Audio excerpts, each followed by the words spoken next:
Hey guys, tonight we begin not with a philosopher, an emperor, or a forgotten queen, but with a road.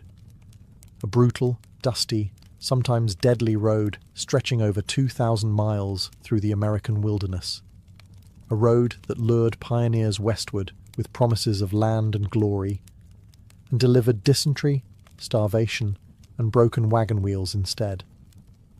So before you get comfortable, take a moment to like the video and subscribe, but only if you genuinely enjoy what I do here. And let me know in the comments where you're tuning in from and what time it is for you. It's always fascinating to see who's joining us from around the world.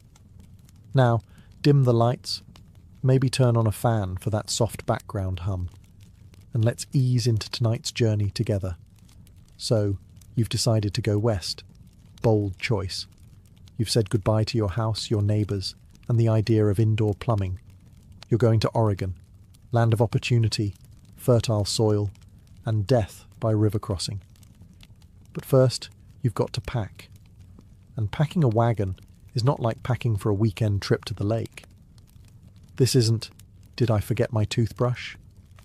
This is, will forgetting one axle pin result in my entire family starving in the Rockies? Kind of stress. Your wagon is roughly the size of a modern minivan, without suspension, insulation, or brakes. It's made of creaky wood and wishful thinking, covered by a canvas tarp that leaks at the worst possible moment. Into this glorified rolling coffin, you must fit 6 months' worth of supplies: food, water, clothing, bedding, tools, spare parts, medicine, a barrel of lard, your 5 children, and somehow your wife's piano. Spoiler, the piano doesn't make it past Kansas. You're already arguing. Do you really need 2 crates of flour? Yes. Do you really need the cradle? Probably not. What about books? Absolutely not. The rule of the trail is brutal. If it's not edible or fixable, you'll ditch it in a panic the first time the wagon tips. Meanwhile, your oxen, the real MVPs of this whole operation, are looking at you like you're the dumbest creature to ever hold a whip. They're half-trained, smell like damp hay and judgment, and they've already stepped on your foot. Twice. Your children are restless. Your wife is furious that you packed the chamber pot upside down. The neighbours are all watching, pretending to wave goodbye, secretly wondering if they can scavenge your wagon once you inevitably turn back or perish in Wyoming. And then the wheel breaks. You haven't moved an inch. It's day 0, and already you're bleeding from a splinter, drenched in sweat, and questioning whether manifest destiny was worth all this hassle. If you're this exhausted before you've even left Independence, Missouri, just wait until you meet your first thunderstorm on the prairie. So, you thought you'd be sitting in the wagon like some frontier king, bouncing gently across the prairie while the oxen did all the work. Think again. The reality hits about an hour after you finally leave Independence.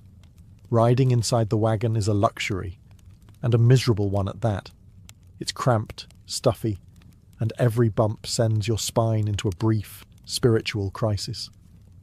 Inside, it's a mix of clanging cookware, swaying barrels, and the unmistakable aroma of unwashed feet and salted pork. Also, the children are fighting over a potato. Again. So, you get out and walk. Everyone does. Because the wagon is already overloaded, and riding in it will break the wheels faster than dysentery takes your neighbour. The trail stretches endlessly ahead, rutted, dry, and unforgiving. Dust rises with every footstep, coating your boots, your clothes, your throat. It gets in your eyes, it gets in your teeth. You taste dirt more than you taste your breakfast. Your shoes, lovingly crafted by a man in St. Louis who swore they were journey-ready, begin to betray you by mile 5. The leather rubs your heels raw. You get blisters. You keep walking. Because what are you going to do? Not go to Oregon? You walk beside the wagon, past oxen with dead eyes and swishing tails. You dodge dung piles like landmines. You stop only to push the wagon out of a rut or refill your canteen with slightly green water from a questionable stream. And it's hot. The sun doesn't care about your dreams. It scorches your neck, your scalp, your spirit. You sweat through your linen shirt and develop a smell that frightens the chickens. Meanwhile, you try to keep pace with a creature that moves like it's been personally offended by your existence. By midday, your legs ache, your socks are soaked, and someone announces that you've made it.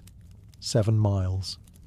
You collapse on a rock, gasping, while someone cheerfully reminds you, only 2,000 more to go. Welcome to the Oregon Trail. You thought it was a road trip. It's actually cardio in hell. Morning breaks on the trail like a slap. You slept on the ground with a rock for a pillow and something suspiciously squishy under your blanket, probably a beetle. Your back is a road map of aches. Your mouth tastes like wagon grease. And now it's time for breakfast. If you imagined sizzling bacon and eggs over a crackling fire, bless your romantic heart. Reality serves up something closer to a punishment.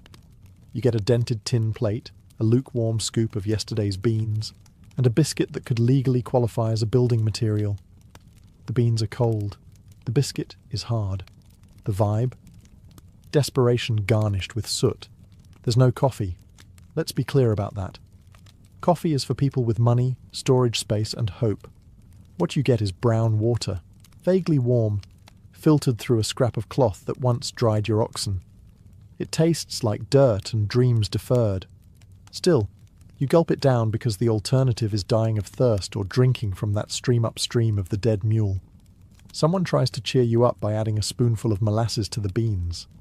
It helps, if only slightly. Mostly, it just makes the beans sticky and harder to clean off your fingers. The good news? Your hands are already filthy, so what's one more layer of shame? You eat sitting on an overturned bucket while watching your oxen chew cud like they know something you don't. A nearby wagon family argues over whether they should ration the salt pork or just eat it all now and die full. Grandma votes for the latter. There's a grim silence between bites. Then the flatulence begins. Salted beans and boiled regret don't digest quietly. A small child begins to cry. Another asks if sugar exists in Oregon. You lie and say yes. Cleanup is just as glamorous. You scrape your plate clean with a stick, rinse it with warm spit, or a precious drop of water, and toss it back in the wagon next to the pickled cabbage jar you now deeply resent. And that was the good meal. Lunch, hope, dinner. If you're lucky, slightly warmer regret. So you thought you'd be travelling with noble steeds galloping across the plains, your hair flowing in the wind like some 19th century action hero. Instead you got oxen. 4 of them. Thick-necked, slow-hoofed, and about as graceful as a wardrobe on legs. These creatures aren't here to inspire poetry. They're here to drag your 1,600-pound death wagon across 2,000 miles of rutted misery. And they're not thrilled about it. You named them something cute when you started. Buttercup, Clover, Chestnut, and Hank. Now, they go by their true names. Stubborn, flatulent, mostly useless, and Hank, still a jerk. Oxen don't move quickly, or at all if they're not in the mood, and they're rarely in the mood. They stand there chewing slowly, staring into space like they're contemplating the futility of life. You yell, they blink, you wave a stick, they fart. Sometimes they move, but only after you've started walking away in despair. They also don't steer well. They like to wander, usually toward poison plants, wasp nests, or steep drop-offs. It's like their internal compass points toward chaos. You try to correct them, but the yoke's twisted, the reins are frayed, and your patience died somewhere back near mile 2. And they're loud, mooing, snorting, groaning. It's like travelling with a quartet of bored trombones. At night you tie them to a tree and pray they don't wander off, tip the wagon, or plot against you in the moonlight. But here's the kicker. You need them.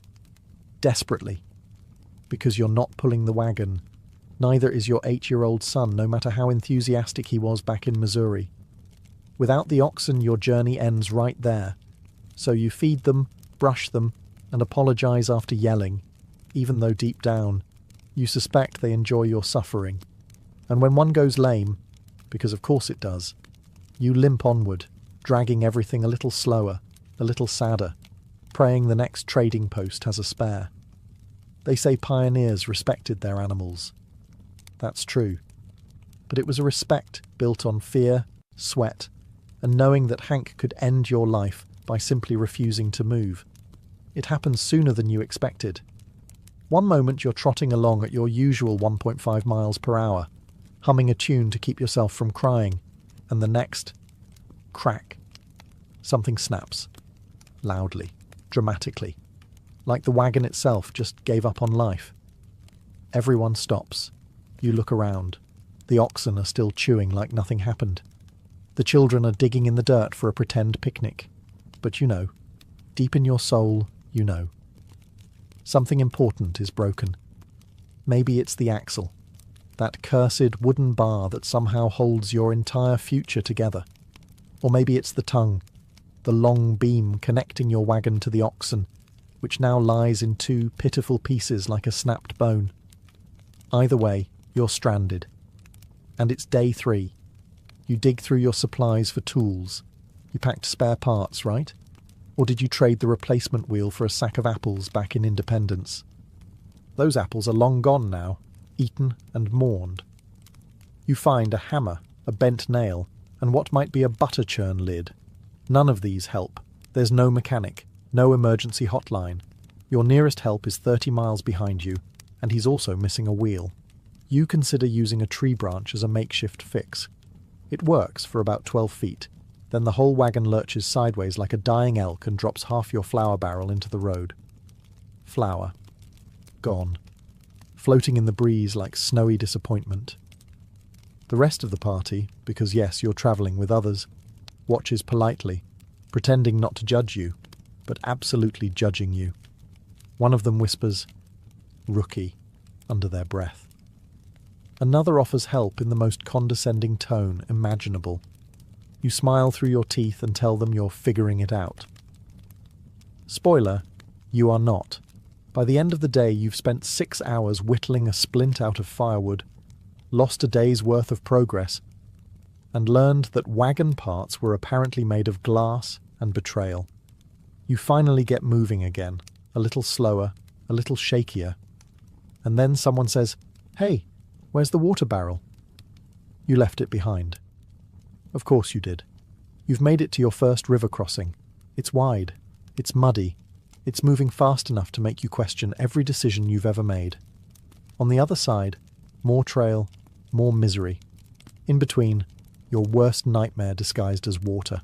There's no bridge. Of course not. This is 1845, not a weekend hike. You have 3 options: ford it, float it, or pray really hard and try both. Option 1. Ford the river. Drive the wagon straight through like you're some kind of frontier Aquaman. The water is waist deep, the current is strong, and the bottom is a mystery. Rocks? Maybe. Holes? Definitely. Eel monsters? Emotionally, yes. Option 2. Cork the wagon and float. This involves coating the bottom of your wooden wagon with pitch or tar, then convincing yourself that this will somehow turn it into a boat. You pile your terrified children into it, load up your food barrels, and push off, hoping it floats and doesn't immediately become an underwater coffin. Option 3. Ferry. If you're lucky enough to be near one, and if you can afford it. Some pioneers paid in silver, others in flour. One guy traded a goat. You traded your goat 2 days ago for a hat. So you ford it. Halfway across, one of the oxen panics and bolts sideways. The wagon tilts, your crates slide, and your barrel of pickled cabbage goes full Titanic. A scream echoes across the riverbank. You don't know if it's from a child, your wife, or your own soul. You make it to the other side, barely, soaked, shivering, and missing one boot. Everything is wet. Your clothes, your gunpowder, your flour, your dignity. A wooden spoon floats past you. It used to be in the soup pot. The pot is gone now. So is the soup. The kids are crying. You're crying. One ox is chewing grass like nothing happened. Another is lying down in what appears to be resignation. You try to light a fire to dry off, but surprise, wet wood doesn't burn. You finally collapse by the soggy wagon wheel, dripping and defeated, just in time to hear someone ask, Wasn't there a ferry half a mile upstream? You knew it was coming. Maybe you even joked about it back in Missouri when everything was still dry, clean, and untainted by horror. You laughed. Haha, dysentery. Just like in the game. But now you're not laughing. You're sweating, trembling, and sprinting desperately toward the nearest bush. Dysentery doesn't arrive politely. It doesn't send a telegram or ask to see your health insurance. It hits fast, like a ghost punch to the intestines. One moment you're walking along, enjoying a chunk of jerky. The next, your gut turns on you with a vengeance that feels personal. At first you think it's just bad beans, or maybe the greenish water from that suspicious stream yesterday. But then your stomach makes a noise so unnatural it silences the entire camp. Even the oxen stare. And then you run. Now there's no toilet on the trail. There's just nature. And shame. You find a spot behind a scrub bush, armed only with a ragged square of cloth and a prayer. Meanwhile, the rest of the party quietly pretends not to notice. But they notice. Oh, they notice. You spend the rest of the day crouched, curled, or clenching, depending on how generous the gods of digestion are feeling. Your wagon keeps moving without you. Your children ask why daddy's walking funny and why mommy smells like vinegar. There are no antibiotics, no Pedialyte, no call a doctor. There's just whiskey, boiled water, and the hope that your body remembers how to function. Sometimes it passes, sometimes it doesn't. Sometimes you stop walking because your legs are too weak to carry your regrets. You try to stay hydrated, but your canteen leaks and your backup water barrel is currently being used to rinse socks. You ask someone if you should just lie down and wait for the sweet embrace of death. They laugh, but it's not a happy laugh. It's a yeah, me too kind of laugh. By sundown, you've managed to sit upright, just in time for someone else in your wagon party to clutch their stomach and sprint toward your bush. It has begun again. Everyone gets a turn. It's not a question of if, only when. You start the day optimistically, which is your first mistake. The sun is shining, the ground is dry, and for a fleeting moment you think, hey, maybe today won't be so bad. That's when the Oregon Trail gods, those cruel, muddy deities, decide to roll the weather dice. By mid-morning, the sun has transformed into an oppressive furnace. There's no shade, no clouds, and definitely no breeze. You're sweating through your only shirt, which now smells like a gym sock's final moments. Your hat offers minimal protection, mostly from mosquitoes that laugh in your ear while you slap yourself repeatedly. You start shedding layers, first the coat, then the scarf, then the dignity. Then, just as you get comfortable in your sweat-drenched misery, the wind picks up. Within minutes, the temperature drops like a body in the Snake River. You scramble to put everything back on, but everything is either lost, damp, or mysteriously chewed at the edges. Thanks, goat. The clouds roll in, and suddenly the prairie is a horror film. Thunder rumbles like an angry oxen stampede. Rain lashes sideways. Your wagon tarp flaps violently, threatening to take off like a sad, muddy kite. The firewood is soaked. So are your boots, and socks, and sole. Then comes the hail. It doesn't start small. It skips the polite pea-sized intro and jumps straight to grape-sized sky bullets. One hits your shoulder and you consider making a will. Another pings off the coffee pot with a sound so sharp your oxen try to lie down and surrender to nature. Children are screaming. Adults are screaming. A panicked man is chasing his hat across the prairie like it owes him money. You duck under the wagon, clutching a bundle of wet blankets, and wonder if you'll ever feel warmth again. After an hour of ice-based abuse, it stops. The sun comes out. Birds sing. A rainbow appears, mocking you. You emerge from under the wagon looking like a soaked biscuit. Someone hands you a cup of something warm. You take a sip. It's bean water. Again. You nod in silent defeat, because you know what's coming next. Nightfall, when things somehow get worse. Remember back in Independence when you proudly loaded your wagon with sacks of flour, salted pork, beans and dreams. Well, by day whatever this is, all of it is looking suspicious. You open a barrel of hardtack and discover it has the texture of limestone and the flavour of historical punishment. There's movement, not metaphorical, literal. You close it again and pretend you didn't see anything. The salted pork. You were warned it might last a while.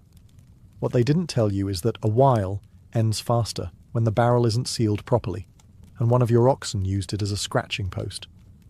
It's now covered in a fuzzy white coat of despair. You scrape it off. That's just what people did. Scrape and eat, then pray. Your flour is lumpy. Your beans are bugged. Even your sugar smells like it's been places. You shake the coffee tin. Empty. You cry a little. Then there's the water. The once gleaming barrel of fresh water is now a tepid soup of floating twigs, dead flies, and an unidentified blob you don't want to poke. You strain it through a piece of cloth, possibly once a sock, and convince yourself it's clean. It is not. Tonight's dinner is stew. Technically, it's a grey, unidentifiable mixture of mystery beans, questionable pork, and a carrot that's seen some things. The flavour is best described as boiled sadness. You chew slowly, telling yourself it's better than nothing. It isn't. Someone finds a biscuit from day one. It's hard enough to deflect arrows. You break it with a rock. Inside, a small beetle. You name him Larry. Larry is the most nutritious part of your day. Food rotation is a game of edible Russian roulette. You smell everything. Twice. Then eat it anyway, because the only other option is fasting, which isn't a noble spiritual journey. It's just being hungry in a wagon next to someone loudly chewing on pickled cabbage.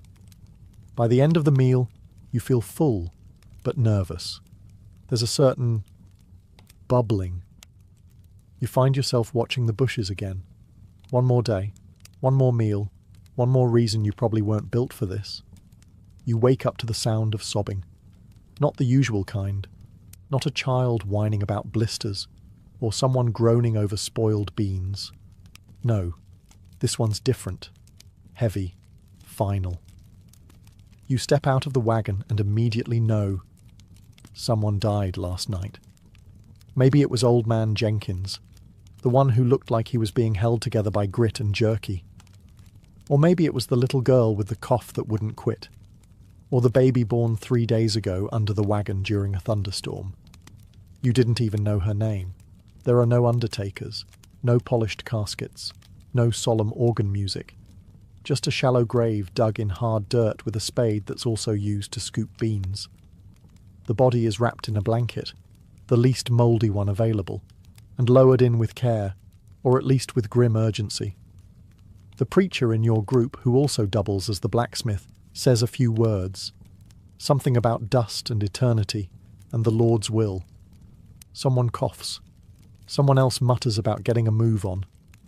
Because the dead don't wait, but neither does the trail. There's no headstone, just a pile of rocks to keep scavengers away. You carve a name into a piece of wood if you have the time. If not, well, they'll be forgotten by the next rainstorm.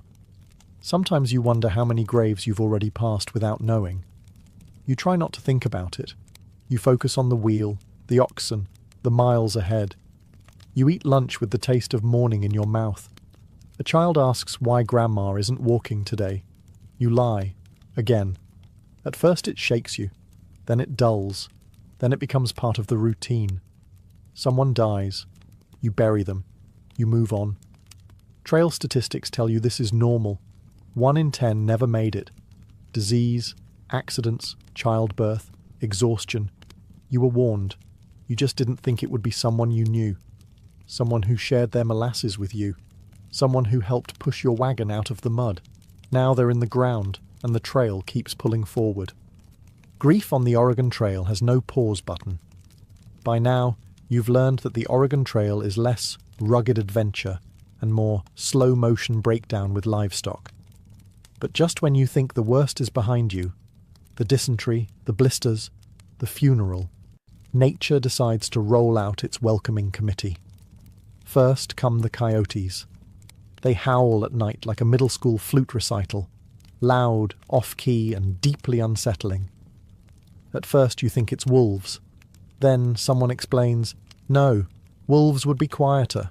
Coyotes want you to know they're laughing at you. Comforting. Then there are the snakes. Oh, the snakes. You roll up your bedding one morning and find a guest curled up in the folds, napping like it paid rent. It's a rattler. You scream. It doesn't. It just flicks its tongue like it's unimpressed by your shrieking and casually slithers off to find a less dramatic pioneer. By midday, you're refilling your canteen when you notice a set of tracks. Not oxen. Not human. Big, clawed, probably bear, could be cougar. Either way, your odds of winning in a fistfight are hovering somewhere between grim and laughable. And let's talk about raccoons. If you thought these fuzzy bandits were cute, you've never had one unzip your food sack with the precision of a surgeon and make off with your last piece of hardtack while staring directly into your soul. One even tried to climb into the wagon at night. You threw a boot at it. It threw it back. But the crowning moment? The skunk. It waddles into camp like it owns the place. You try to shoo it off gently, because you're not insane, but someone thinks loud clapping is a good idea. It isn't. It turns its fluffy rear toward the group and drops the stench equivalent of a full-blown existential crisis. For 3 days, everything, your clothes, your wagon, your soul, smells like vengeance. At this point, the oxen are the only animals you trust, and even they eye you like they're considering mutiny. Wildlife on the Oregon Trail doesn't care about your manifest destiny. It wants your food, your boots, and your dignity, preferably in that order. At some point on the trail, probably around mile 500, you stop noticing how bad everything smells. Not because things improve, but because your brain has raised a white flag and quietly left the building. Let's be honest, you haven't bathed since Missouri. And even then, it was more of a sponge rub with lukewarm water and half a bar of soap that dissolved the second it touched human skin.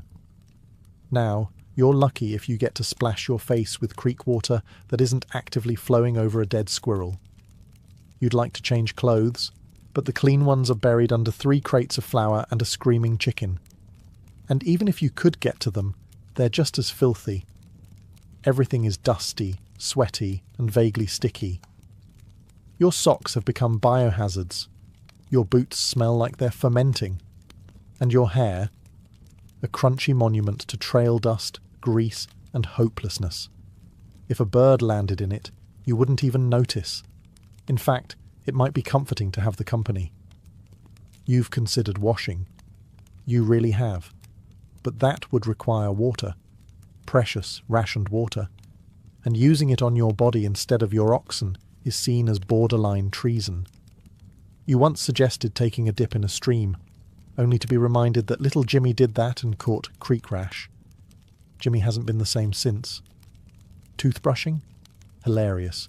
You chew on a twig if you remember. Your breath could legally be declared a weapon. You've scared off a raccoon just by yawning. The wagon itself smells like a travelling compost heap. A mix of unwashed humanity, spoiled bacon grease, damp canvas, and whatever is fermenting in the pickled cabbage barrel, which no one has dared open in 3 days. Every night, you curl up in that mess, wrapped in a damp blanket that may or may not have mould growing on it, and try to pretend you're still a person. By now, no one even comments. Everyone stinks. You pass each other and nod respectfully. Not as friends, but as fellow survivors of the Great Odor War. Cleanliness, like comfort and joy, was something you left behind in Missouri. Somewhere near the middle of nowhere, possibly Nebraska, possibly limbo. It hits you. Why am I doing this? You don't even remember anymore. Was it the promise of free land? Adventure? A cousin in Oregon who wrote one letter before disappearing into a logging accident?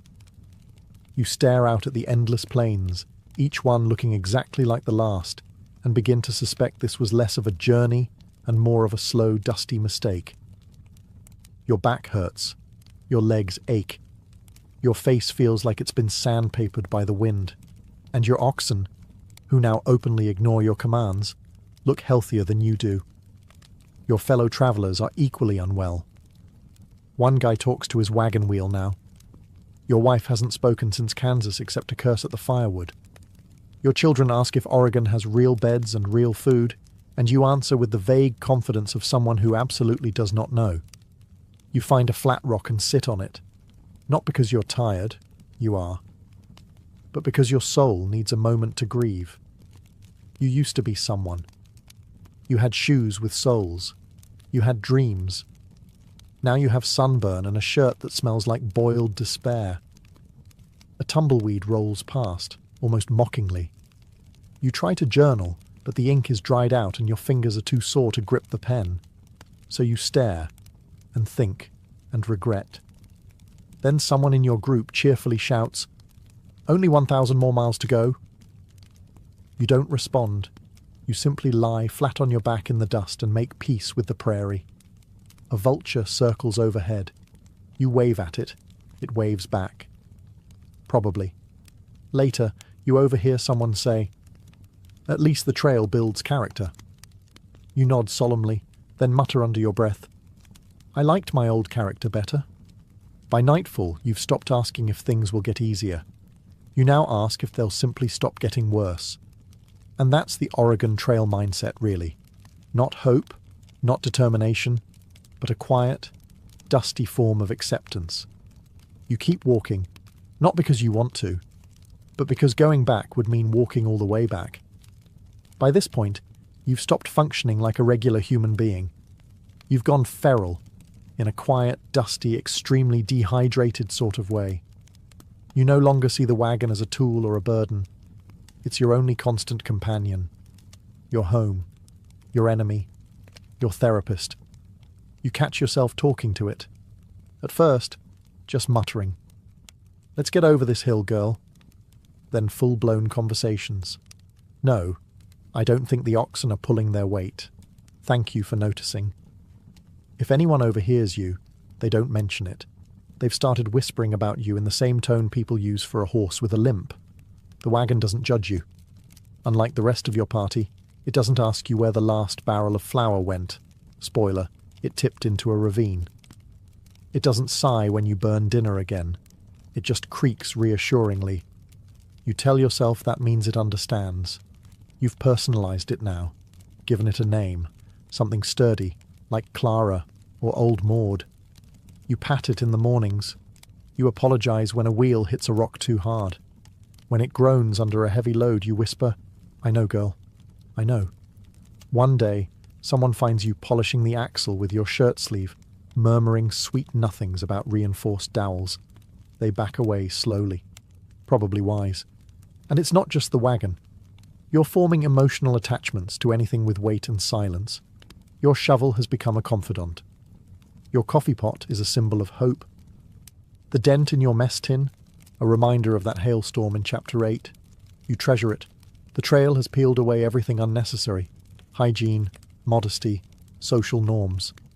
What's left is you. A few dented cooking supplies, and a wagon that feels more real than half the people you started with. At night, you rest your head against its wooden frame and imagine a life beyond the trail. One with chairs, walls, and meals that don't contain bugs. Maybe Clara the wagon will come with you. Maybe she'll retire beside your cabin, a weathered monument to your shared trauma. Or maybe she'll be firewood. But tonight, she's your best friend. You did it. You've made it to Oregon. You're still standing. Barely. And so is your wagon, though it now makes a noise like a dying whale every time it turns a corner. The oxen have stopped acknowledging your existence entirely. They just stare into the horizon like they've seen too much. After over 2,000 miles of misery, you've arrived at what you were promised was paradise. You expected rolling green valleys, singing birds, and people applauding your heroic arrival. Instead, you get rain. Constant, bone-soaking, soul-eroding rain. The trail finally ends in a clearing that looks more like a swamp than a promised land. The fields are muddy. The trees loom with judgment, and the welcoming committee is just another wagon party, arguing about who gets the driest patch of grass. You squint at your surroundings, waiting for the magical moment to hit, the sense of triumph, fulfillment, purpose, but all you feel is tired and itchy, probably lice. A man hands you a shovel and says, "Welcome, start digging." You think he's joking. He isn't. There's no town, no waiting cottage, no steaming bowl of stew handed to you by a grateful settler. There's just land, wet, wild, unbroken land.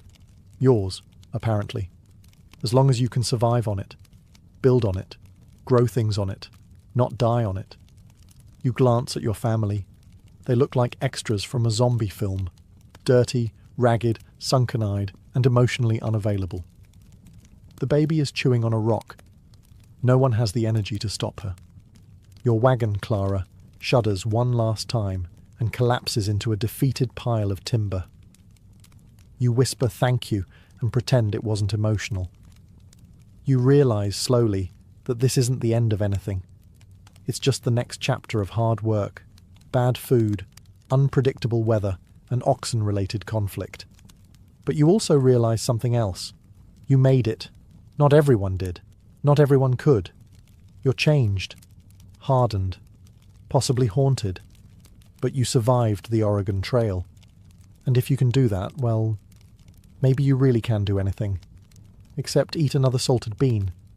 You're done with those forever.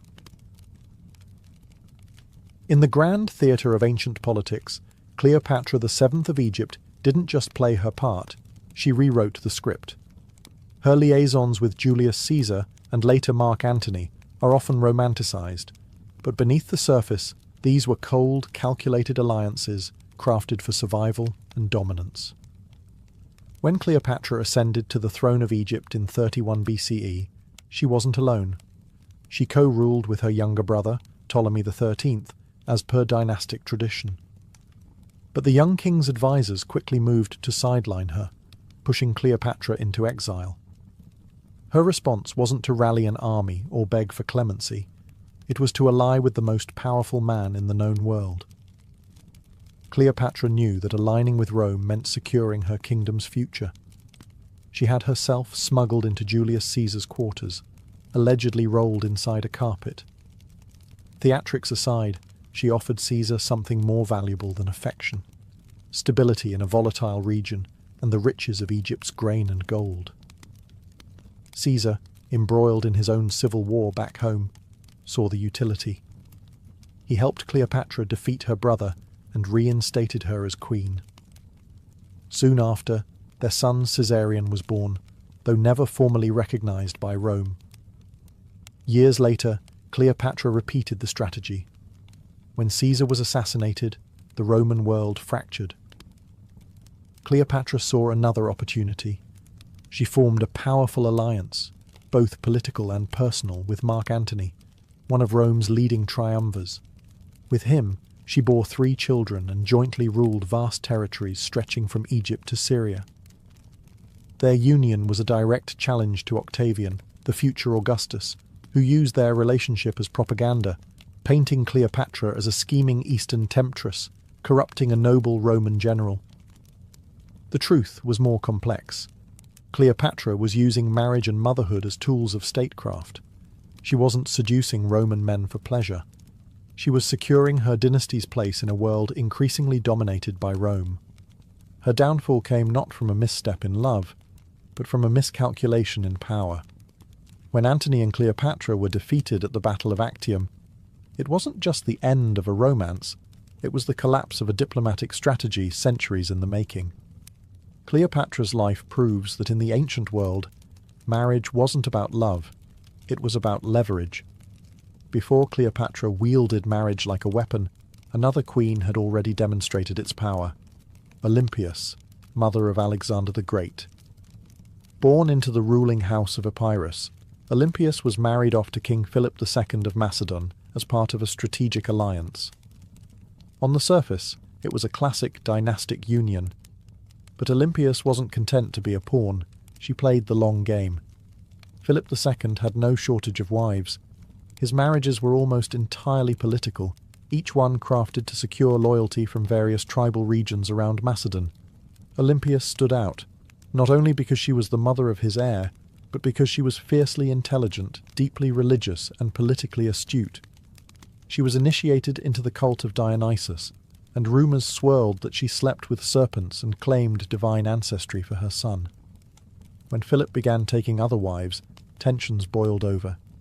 One of his later marriages, to a young Macedonian noblewoman, threatened Olympias's status and Alexander's legitimacy. Olympias was exiled, and Alexander distanced himself from court life. But then came the shocking assassination of Philip at his daughter's wedding, a killing many believed Olympias orchestrated. With Philip dead, she returned to court not as a widow, but as a queen regent. Her son, Alexander, became king at just 20. While he was off conquering Persia, Olympias stayed behind, fiercely protecting his throne. She eliminated political threats, outmaneuvered rival factions, and executed anyone who questioned her authority. She wasn't content with ceremonial power. She exercised real, often brutal control. What makes Olympias remarkable is that her marriage wasn't the end of her political journey. It was the beginning. She used her position as Philip's queen to birth a future conqueror, and then manipulated that status to wield power independently. Even after Alexander's death, she continued to scheme, trying to preserve her grandson's inheritance amid the chaos of the successor wars. Ultimately, her enemies caught up with her, and she was executed in a power grab. Still, her legacy endures. Olympias proved that royal women could be more than passive political tokens. In fact, they could be architects of empire. Her story laid the blueprint for queens like Cleopatra, who learned that in the ancient world, power often wore a wedding veil.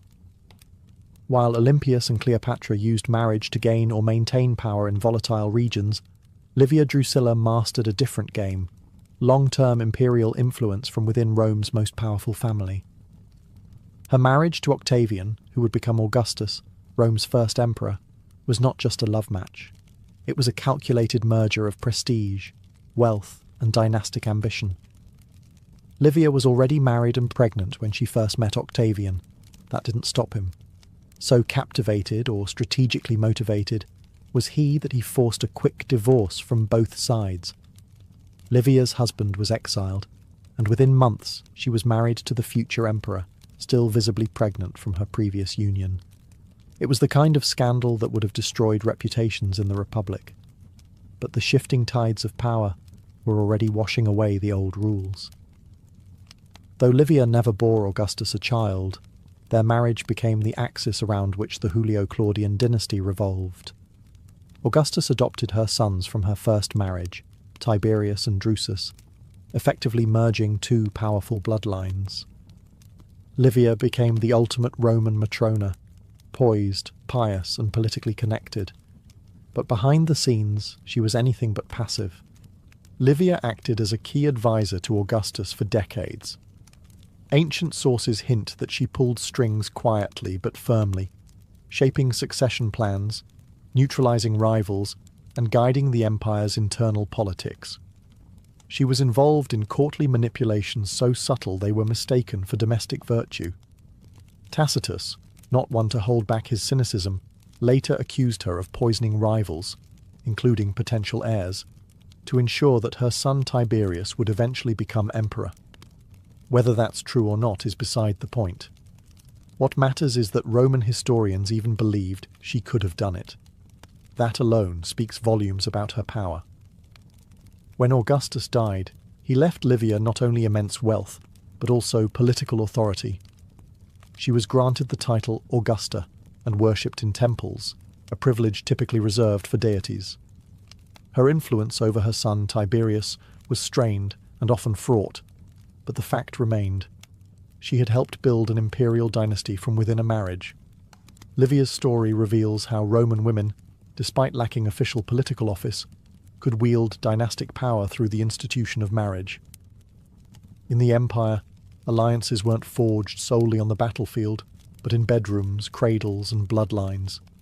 Fast forward nearly 8 centuries, and we find ourselves in the court of Charlemagne, king of the Franks and emperor of the Carolingian Empire. Unlike Cleopatra or Livia, Charlemagne didn't use marriage to climb the ladder. He was the ladder. But his handling of marriage alliances, especially when it came to his daughters, reveals a new facet of dynastic control, strategic celibacy. Charlemagne himself married several times and had numerous concubines. Each union was political, a means to cement alliances with powerful Germanic tribes, Lombard kings, or noble Frankish families. But when it came to his daughters, he took a bizarrely possessive approach. Despite living in an age where princesses were routinely traded like diplomatic currency, Charlemagne refused to marry off his daughters to foreign rulers or even local aristocrats. Why? There's no definitive answer. Some scholars argue that Charlemagne feared powerful sons-in-law might become rivals, potentially challenging his rule or disrupting the delicate balance of noble loyalties. Others believe it was a matter of control. By keeping his daughters unmarried, he ensured that all future dynastic decisions would come directly from his line and not be diluted by external influence. But this didn't mean his daughters lived like nuns. In fact, several had long-term lovers or bore children out of wedlock, sometimes even under Charlemagne's roof. Rather than punishing them, he allowed these arrangements to continue quietly, perhaps preferring domestic indiscretion over geopolitical risk. It was a peculiar contradiction. Public chastity, private leniency. This policy, however, had consequences. It robbed the Carolingian Empire of potential diplomatic ties at a time when marriage could have quelled border disputes or stabilized regions. More importantly, it placed his daughters in an ambiguous social position, royal by blood, but unofficial by role. Neither queens nor true courtiers, they lived in a kind of gilded purgatory. After Charlemagne's death, his son Louis the Pious reversed the policy, marrying off female relatives to consolidate alliances. But the precedent had been set. Marriage wasn't a given for royal daughters. It was a weapon to be withheld as easily as wielded. Charlemagne's unique strategy showed that withholding marriage could be as politically charged as arranging one. In the politics of royal alliances, even inaction spoke volumes. In the heart of Constantinople, where Roman tradition met Eastern intrigue, marriage alliances took on yet another dimension, blending imperial theology, social mobility, and raw political theatre. No figure illustrates this more vividly than Empress Theodora, the wife of Justinian I. Unlike the royal-born Olympias or the dynastically embedded Livia, Theodora began life far from the marble halls of power. She was the daughter of a bear trainer and, according to some sources, worked as an actress and courtesan, a background that would have disqualified her from marrying into nobility in almost any other empire. But Justinian saw something different in her. Intelligence, charisma, and unmatched political savvy. Against enormous resistance from the Byzantine aristocracy, he married her, and she became empress in 527. Theodora's rise wasn't just a personal victory, it was a disruption of the established marriage system. Byzantine emperors were expected to wed noblewomen from prestigious families to secure alliances. By choosing Theodora, Justinian broke with tradition, signalling that his reign would be defined by centralization, reform, and unpredictability. And she didn't disappoint. Once empress, Theodora became Justinian's most trusted advisor. She co-authored laws, influenced religious policy, and even drafted imperial edicts. During the Nika riots, a violent uprising that threatened to topple the regime, it was Theodora who urged Justinian not to flee. Her legendary line, "Purple makes a fine burial shroud," convinced him to stand firm, crush the rebellion, and save the empire. Theodora also championed women's rights, passing laws to protect actresses, outlaw forced prostitution, and improve legal protections for women. Her reforms weren't just moral, they were political. By reshaping the legal status of lower-class women, she expanded her base of support and undermined elite monopolies. Her marriage to Justinian wasn't a traditional alliance between noble houses. It was a partnership of ideals and ambition, yet it had ripple effects across the empire. Aristocrats were outraged, but commoners saw hope. Foreign courts took note of the couple's strength, and their united front made Byzantium appear more stable and formidable.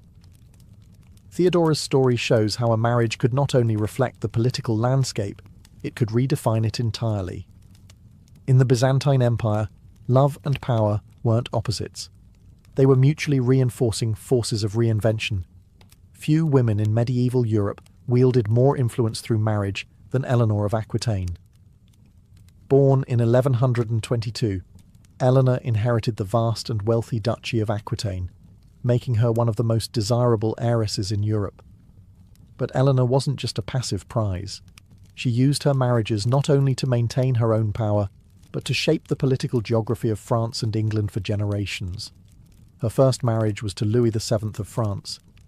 This was a textbook political alliance. The French crown sought control over Aquitaine, and Eleanor's hand in marriage delivered it, at least temporarily. But the match was a poor one. Louis was devout, rigid, and indecisive. Eleanor was intelligent, independent, and ambitious. They clashed frequently, especially during the disastrous Second Crusade, where Eleanor insisted on leading her own troops and was rumoured to have had an affair with her uncle, Raymond of Antioch. Their marriage was annulled in 1152, officially on grounds of consanguinity, but really because they couldn't stand each other and had produced only daughters. Almost immediately after, Eleanor did something shocking. She married Henry, Duke of Normandy, who would soon become Henry II of England.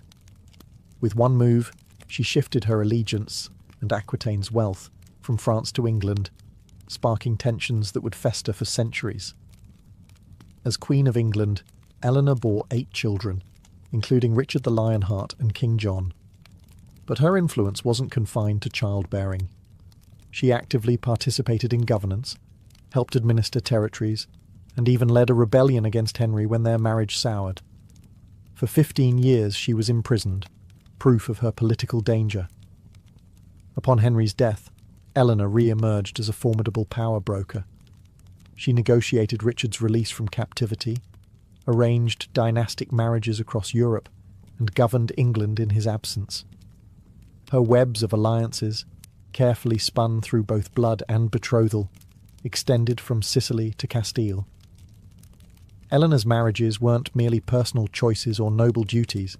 They were tectonic shifts in medieval geopolitics.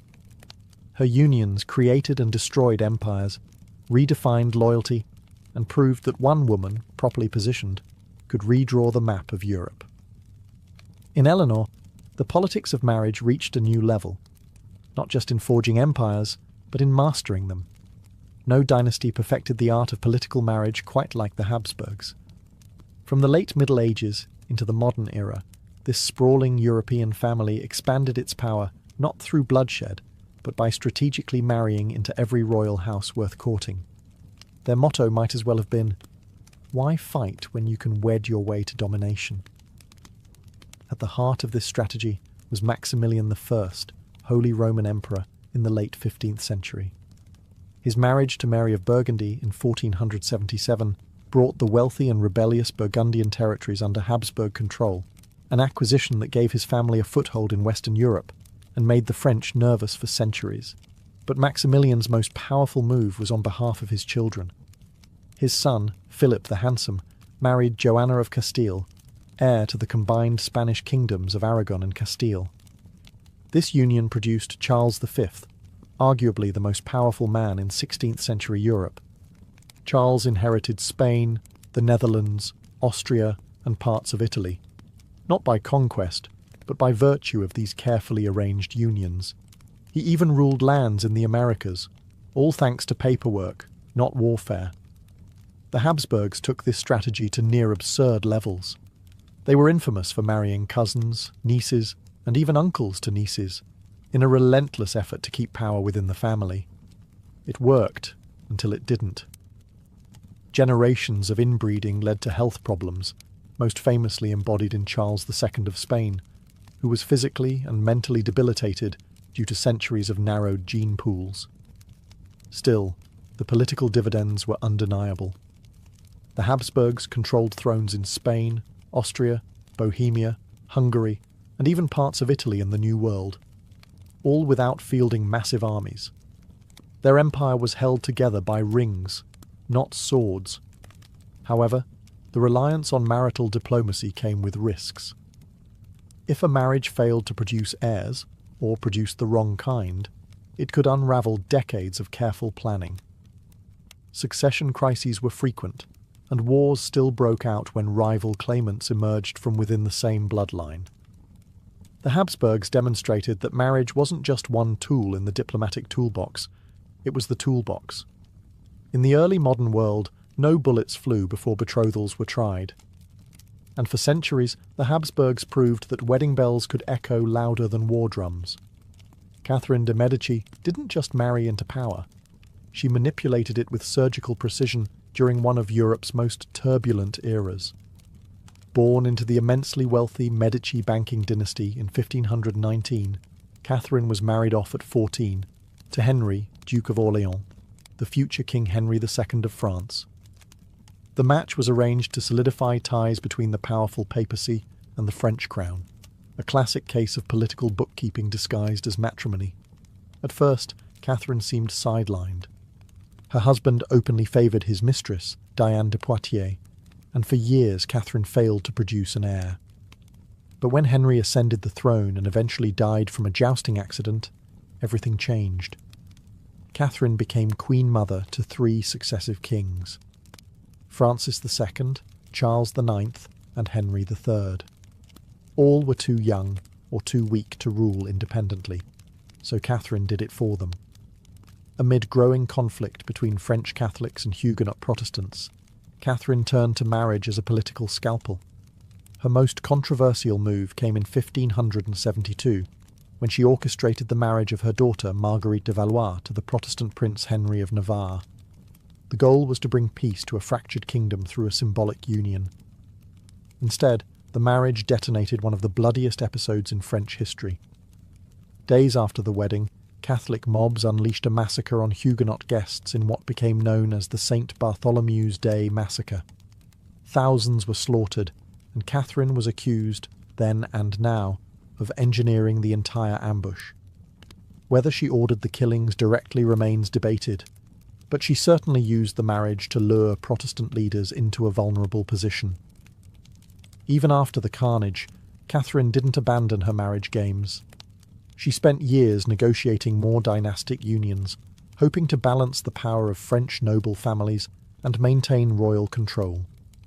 Through it all, she retained her grip on France, not as a warrior, but as a mother, matchmaker, and manipulator.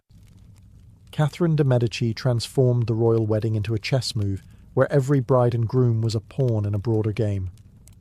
Her legacy is one of brilliance and blood, proof that in the high-stakes world of early modern Europe, a marriage could ignite a war just as easily as it could end one. From Cleopatra to Catherine de' Medici, marriage has been wielded like a sword, sharp, strategic, and often double-edged. Across the ancient and early modern world, royal unions were rarely about love. They were meticulously planned diplomatic maneuvers, designed to consolidate power, forge peace, or outmaneuver rivals. Yet, for all their ceremonial splendour and supposed permanence, these alliances were precarious, their outcomes unpredictable. On the surface, marriage promised stability. Cleopatra's union with Mark Antony, Eleanor of Aquitaine's marriages to French and English kings, or Catherine de' Medici's wedding diplomacy all sought to end conflict through union. But more often than not, these alliances merely delayed inevitable power struggles, or even sparked them. What's striking is the consistency of the method across time and cultures. Whether it was the Macedonians using marriage to bind the fractured Greek world, the Romans fusing noble houses for succession security, or the Habsburgs annexing territory through vows, the logic remained the same. Control the family, and you control the future. But this approach came at a cost, especially for the women involved. Royal daughters were treated less as individuals and more as bargaining chips. Their value measured in dowries, strategic position, and childbearing potential. And yet, some, like Olympias, Theodora, Eleanor, and Catherine, hijacked this very system. They played the game so well that they shifted from being pieces on the board to players moving the pieces. Even so, the system was never foolproof. Marriages failed, heirs died, political tides shifted. What began as a dynastic solution often collapsed into crisis, civil war, or dynastic extinction. The Habsburgs' excessive inbreeding, for example, ultimately weakened the very bloodline they sought to preserve. By the modern era, marriage alliances began to lose their grip on geopolitics. The rise of nationalism, democratic movements, and modern diplomacy reduced the role of matrimony in statecraft. Still, echoes remain in constitutional monarchies, in ceremonial state visits, and in the enduring fascination with royal weddings. The politics of ancient marriage alliances weren't just about affection or appearance. They were about survival. And for centuries, a royal wedding was not just a personal event.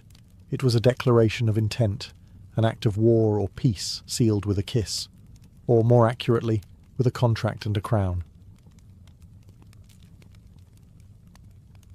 The story of the Trail of Tears doesn't begin with soldiers and wagons. It begins decades earlier, in the fertile woodlands of the American Southeast, lands that had long been home to the Cherokee, Choctaw, Creek, Chickasaw, and Seminole nations. These were not isolated tribes living in ignorance of European ways. They had trade networks, complex governance, agriculture, and diplomacy that had evolved for centuries.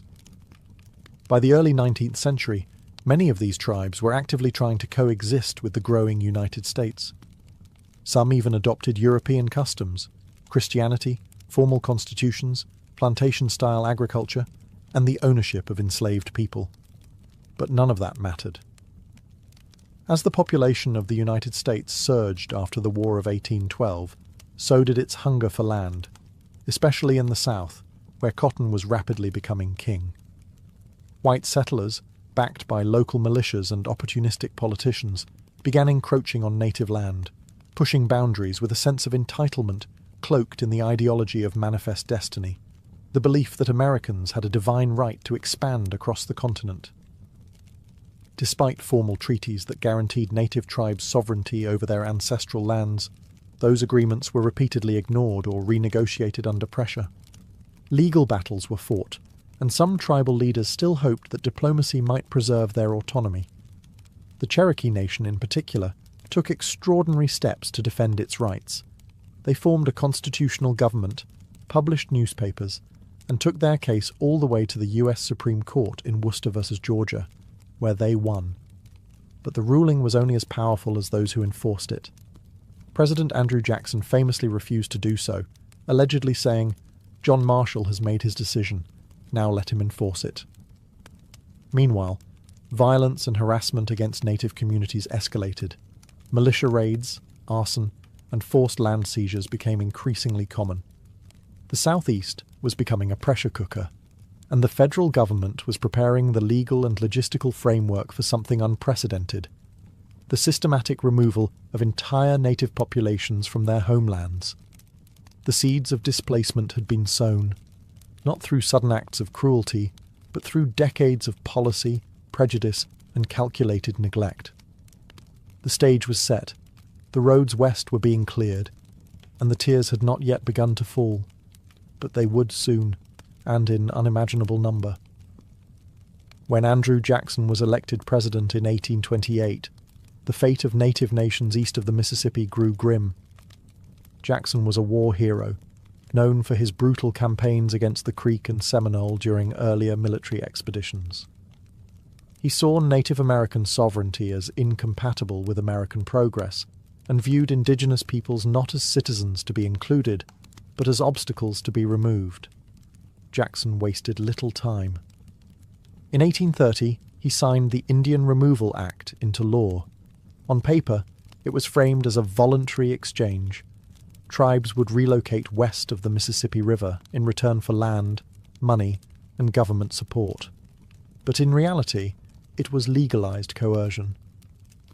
The law gave Jackson and future presidents the authority to negotiate removal treaties, many of which were signed under duress or by minority tribal factions without broad tribal support.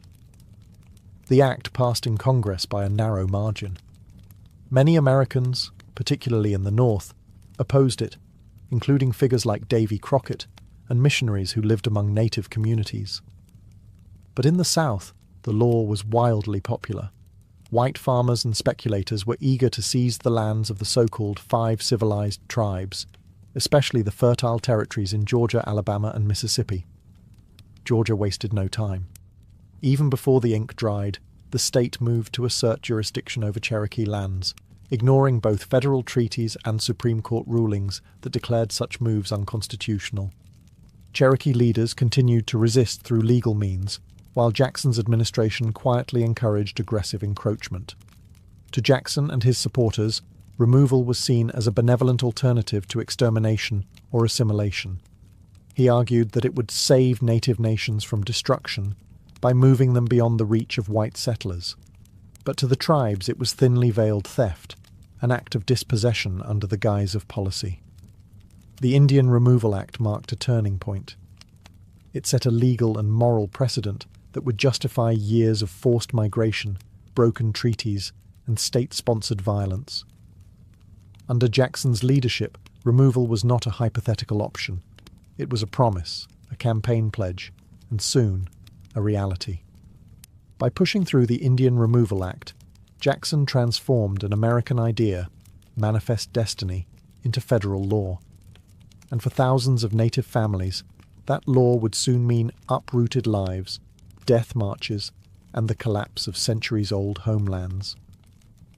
Faced with mounting pressure to abandon their lands, native tribes responded in diverse and often divided ways. Some attempted to resist through legal and diplomatic channels. Others, overwhelmed by the inevitability of removal and the threat of violence, reluctantly agreed to negotiations they did not believe in. And within many tribes, bitter internal divisions grew between those who supported resistance and those who advocated for compliance. The Cherokee Nation, in particular, became emblematic of this internal struggle.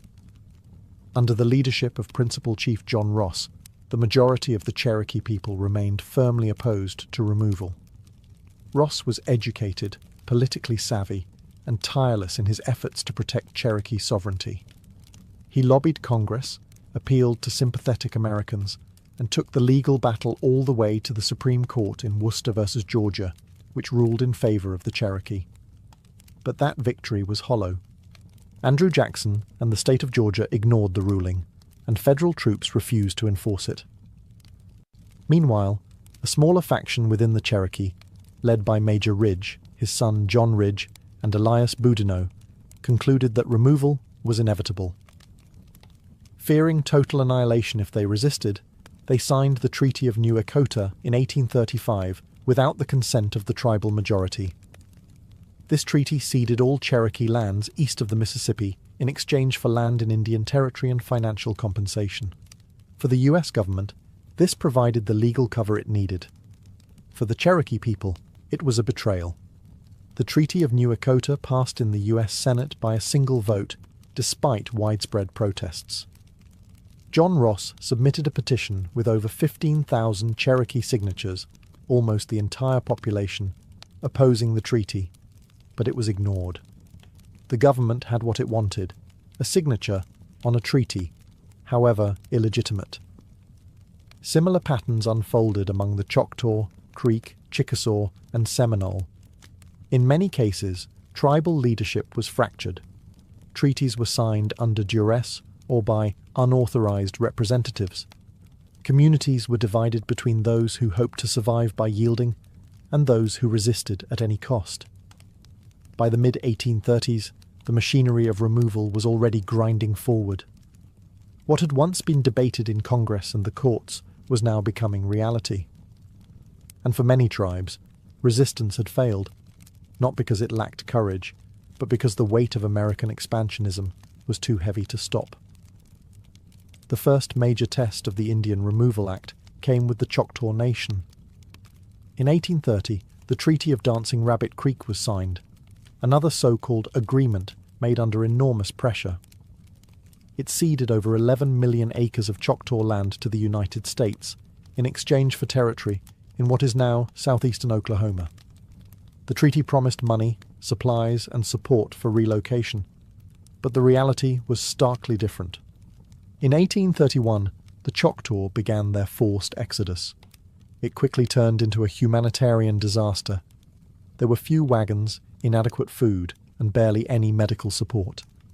The journey, hundreds of miles through swampy, frozen, and hostile terrain, was plagued by disease and starvation. One Choctaw leader called it a trail of tears and death, a phrase that would later define the suffering of all who followed. The government's incompetence and indifference were breathtaking.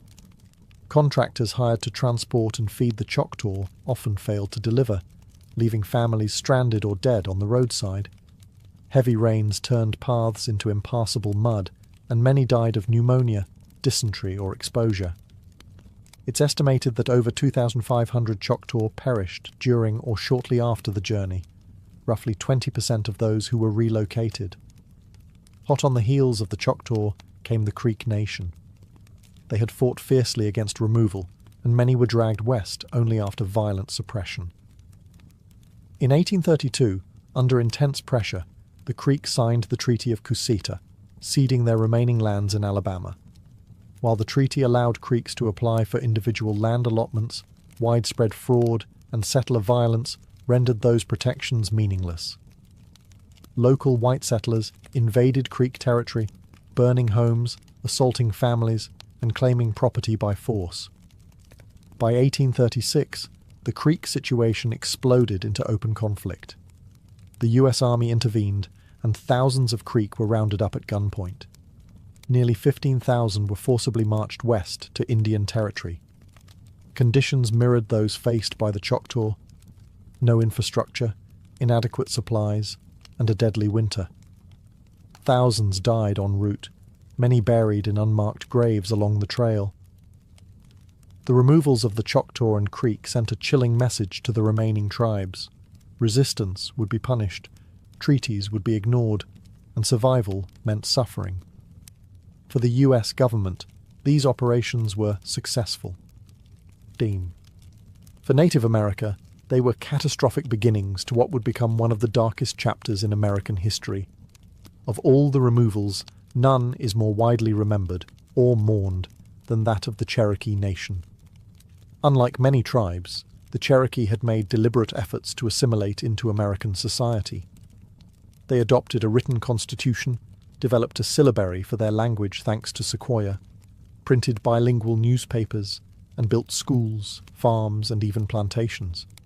Their government was modelled on the US system, and many hoped that assimilation would earn them the right to stay on their ancestral lands. But these efforts did not protect them. Despite the Supreme Court's decision in Worcester versus Georgia affirming their sovereignty, the federal government pushed ahead with plans for removal, citing the controversial and unauthorized Treaty of New Echota as justification. By 1838, the patience of President Martin Van Buren and the American public had run out. The US Army, under General Winfield Scott, was ordered to begin the forced removal of the Cherokee. Troops rounded up over 16,000 Cherokee from their homes in Georgia, Tennessee, North Carolina, and Alabama. Families were separated. People were herded into stockades like cattle, with barely any notice to collect their belongings. Many died in these makeshift prisons, even before the journey began. The march west, covering more than 1,000 miles, began in the fall of 1838. The Cherokee were forced to travel on foot, often without adequate shoes, clothing, or food. The government failed to provide promised wagons and supplies, and harsh weather, first the summer heat, then winter snow, made the journey hellish. Entire families succumbed to dysentery, pneumonia, and exhaustion. Leaders like Chief John Ross tried desperately to make the journey more humane, negotiating for self-led detachments to allow more flexibility. Even so, thousands perished. The most widely accepted estimates suggest that between 4,000 and 5,000 Cherokee died along the Trail of Tears, nearly a quarter of their entire population. The emotional toll was just as severe. Communities that had lived together for generations were scattered.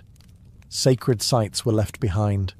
A culture deeply rooted in its homeland was forcibly replanted in unfamiliar soil.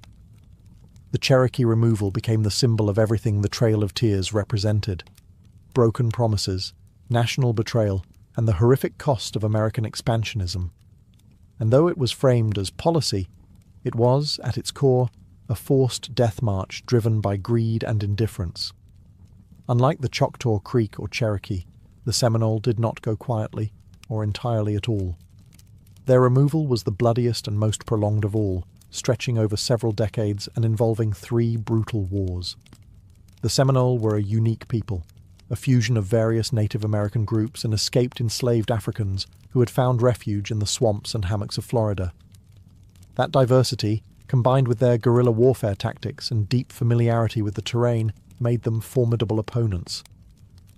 After the Treaty of Payne's Landing in 1832, the US government claimed that the Seminole had agreed to relocate. But many Seminole leaders rejected the treaty, arguing it had been signed by a small, unrepresentative group under false pretenses. When American troops arrived to enforce removal, resistance exploded into open warfare. The Second Seminole War, which began in 1835, became one of the longest and costliest Indian conflicts in US history. Led by the charismatic and defiant warrior Osceola, the Seminoles struck swiftly from the shadows. They ambushed troops, vanished into the Everglades, and refused to submit. Osceola himself became a symbol of indigenous resistance, eloquent, fearless, and unbroken. But his story ended in betrayal. In 1837, Osceola was captured under a false flag of truce during supposed peace negotiations. He was imprisoned and died of illness shortly after. His capture marked a turning point, but not the end. Fighting continued for years. The government poured millions into the campaign, deploying tens of thousands of troops in an effort to root out the resistance. Ultimately, thousands of Seminole were killed or forcibly removed, sent to Indian Territory in Oklahoma. Yet some held on. A small number of Seminole families never surrendered, retreating deeper into the Florida wilderness. Their descendants remain in Florida to this day, proud of being the only major tribe that never signed a formal surrender treaty. The Seminole resistance challenged the narrative that native removal was inevitable or orderly. It exposed the cruelty of the government's tactics and the resilience of a people who chose defiance over submission. Where others walked the Trail of Tears, the Seminole dug in, fought back, and left a legacy of resistance that echoes across American history as a rare but powerful refusal to be erased. By the early 1840s, most of the forcibly removed tribes had completed their harrowing journeys to Indian Territory, an expanse of land in what is now Oklahoma, set aside by the US government as a supposed permanent home for Native Americans. But even after the trauma of removal, their suffering was far from over. Life in Indian Territory was brutal, unfamiliar, and fraught with new challenges. The land was rough, untamed, and often unsuitable for farming. Tribes had to start over from scratch, rebuilding homes, communities, schools, and governments. Some arrived during harsh winters with little shelter. Others faced droughts, failed crops, or outbreaks of disease. The promised supplies, tools, and financial compensation from the US government were frequently delayed, mishandled, or stolen by corrupt Indian agents. Starvation and illness were common in the early years. The psychological toll was equally severe. Communities that had lived for generations in tightly knit villages were scattered. Ceremonial grounds, sacred rivers, and burial sites had been left behind. Entire cultures were uprooted and forced to adapt to new conditions under constant federal surveillance. And yet, resilience persisted. The Cherokee rebuilt their government and re-established their school system. The Choctaw drafted a constitution. The Creek, Chickasaw, and Seminole worked to preserve their traditions while adapting to a landscape never meant to be theirs. These efforts were acts of defiance, proof that cultural annihilation had not succeeded. Still, tensions bubbled beneath the surface. The divisions sown by forced treaties, especially among the Cherokee, lingered. Supporters of the Treaty of New Echota, like Major Ridge and Elias Boudinot, were assassinated by fellow Cherokee who viewed them as traitors. Grudges festered, and rival factions disrupted tribal unity. Moreover, Indian territory was never truly safe. White settlers and land speculators continued to push the boundaries, hungry for more territory. The federal government began renegotiating new treaties, demanding further land cessions and opening the door for railroads, missionaries, and commerce. The so-called permanent Indian frontier proved anything but. Life in Indian territory was meant to be a solution, a final settlement where native tribes could live in peace. Instead, it became another phase in a long, painful saga of broken promises. The tribes had been marched west to make room for America. Now, even here, they were still in its way. The Trail of Tears did more than relocate thousands. It reshaped the soul of a nation. For the Native American tribes who survived, it marked the beginning of a long exile, not just from their homelands, but from the promises, rights, and recognition they were told they would receive. For the United States, it became a symbol, sometimes proudly, sometimes shamefully, of the nation's willingness to sacrifice justice for expansion. The betrayal wasn't just one moment. It was systemic. Treaties were made and broken with astonishing regularity. The Indian Removal Act had promised lands in perpetuity, yet within decades, even those lands were being taken. In the late 19th century, the Dawes Act would divide tribal lands into individual plots, opening up more territory for white settlers and further undermining communal sovereignty. The loss wasn't just physical. It was cultural, spiritual, generational. Oral traditions were interrupted, languages threatened, and traditional governance systems eroded. Yet for all the damage inflicted, native identity endured. The forced removals became a point of mourning, but also a rallying cry for resistance, remembrance, and eventual resurgence.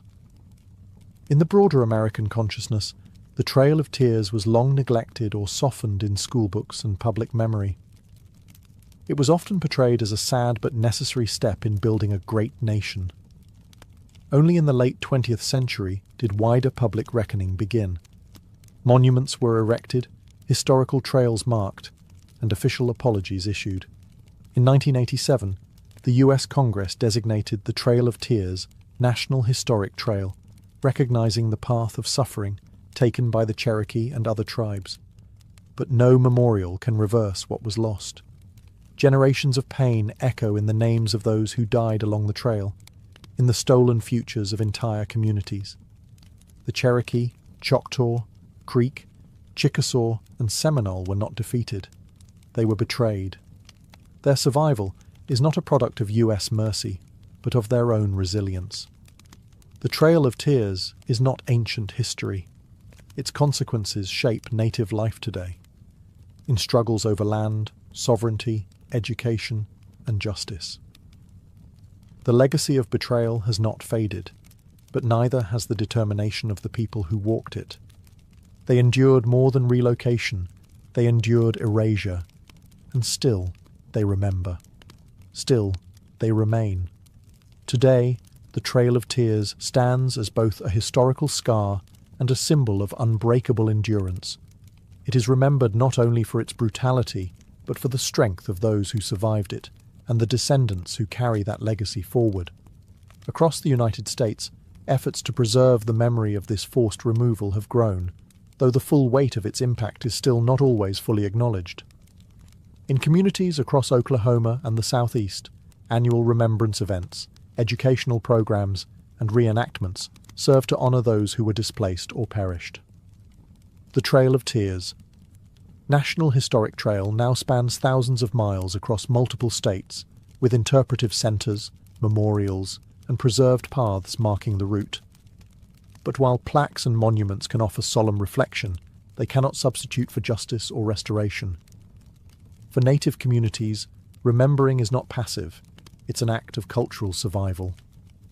Tribal nations like the Cherokee and Choctaw have developed robust programs to teach their histories, revive languages, and reconnect with traditional practices that were nearly lost during and after removal. Storytelling, song, and ceremony play vital roles in passing these experiences down, ensuring the Trail of Tears is not forgotten as mere policy. It is remembered as lived trauma and ongoing resistance. Yet reckoning also requires confronting broader American memory.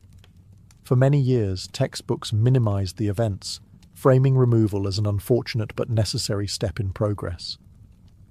Only more recently has the narrative shifted toward truth-telling.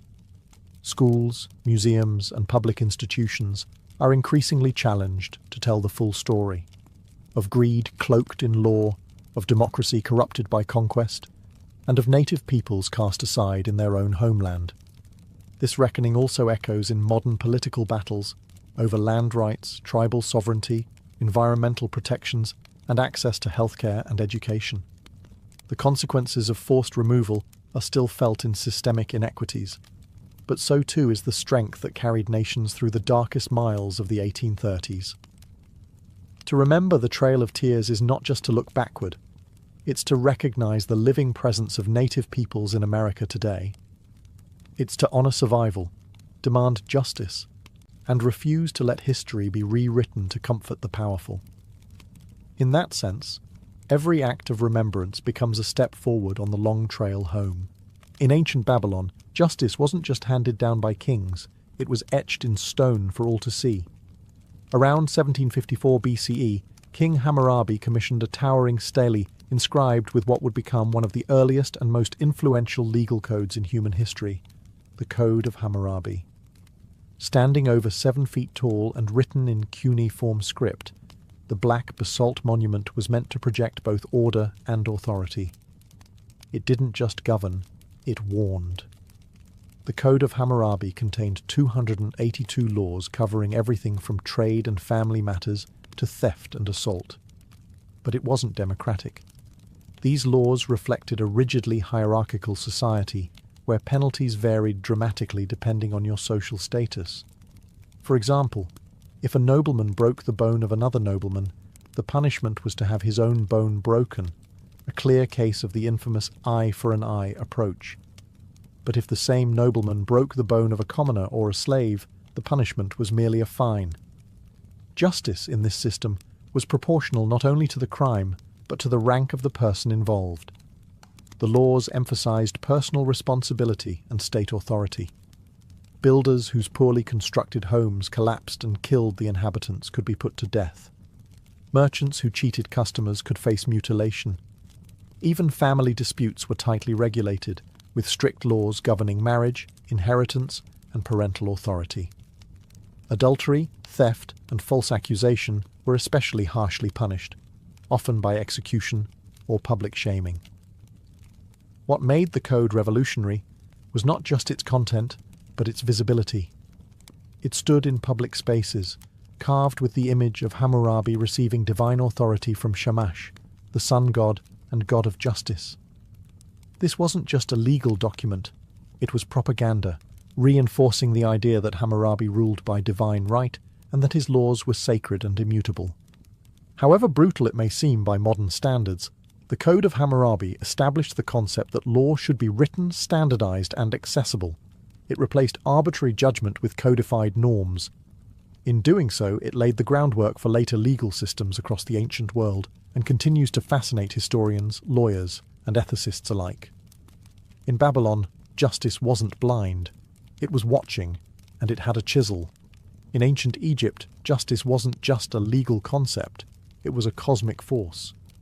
The Egyptians believed in Ma'at, a divine principle embodying truth, balance, and moral order. More than just a goddess, Ma'at represented the foundation of the universe itself. Pharaohs ruled not just with power, but with the responsibility to uphold Ma'at. In doing so, they maintained harmony between gods, nature, and society. Unlike the codified laws of Babylon, Egyptian justice was more flexible and case-specific. There was no singular legal code chiseled into stone. Instead, judges, often high officials or priests, interpreted Ma'at in their rulings. While this allowed for context-sensitive decisions, it also meant that justice could be highly subjective and dependent on the social standing of those involved. Court proceedings were both formal and performative. Cases could be tried before local officials or higher courts in the royal bureaucracy, depending on the severity. Plaintiffs and defendants presented their versions of events, and witnesses were essential.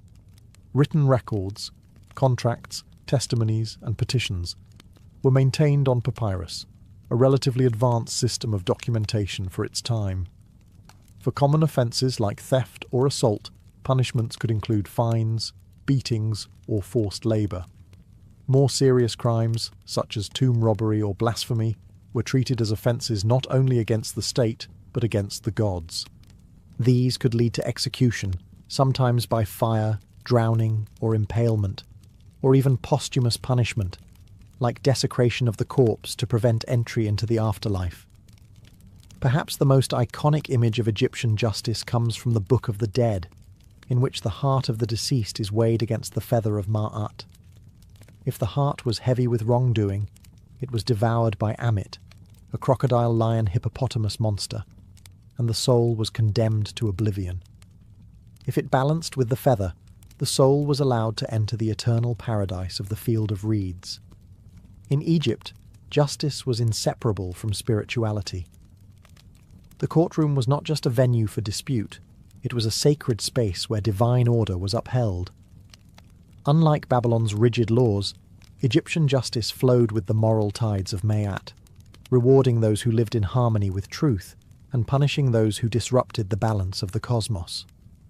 In ancient Greece, particularly in Athens during the 5th and 4th centuries BCE, justice took on a radically different form from the divine or king-centered systems of Babylon and Egypt.